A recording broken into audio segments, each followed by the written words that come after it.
আমাদের সবচেয়ে বড় থ্রেট হচ্ছে আমাদের পলিটিক্যাল উইল। আমরা যদি সেটা ওভারকাম করতে পারি, if the political will, if the demand of the hour is backed by a political will, then one can do anything. এবার coming to the neighborhood, Bangladesh today is not there, Nepal is gone, Bhutan has always been a friend, Sri Lanka has remained quiet for some time, Afghanistan is a friend now, Iran is okay, এদিকে Myanmar is okay, না হলে north east ফ্রন্টটা থাকতো না। So what remains is China and Pakistan only, আর কেউ নেই আশেপাশে।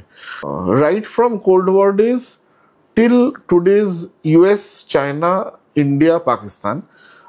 For China, keeping Pakistan engaged with India is a little happier position for them. For Pakistan, to get the cheap aids that they are getting, yeteই আমরা বুঝতে পেরেছি what material China is providing them. তো এই chip এইডটা নিয়ে একটু ইন্ডিয়ার এদিক ওদিক ব্যস্ত রাখতে পারলে China thinks that they are keeping India busy. Kintu maybe India has gone past those days. এখন আর 1962 ওয়ারটা হবে না।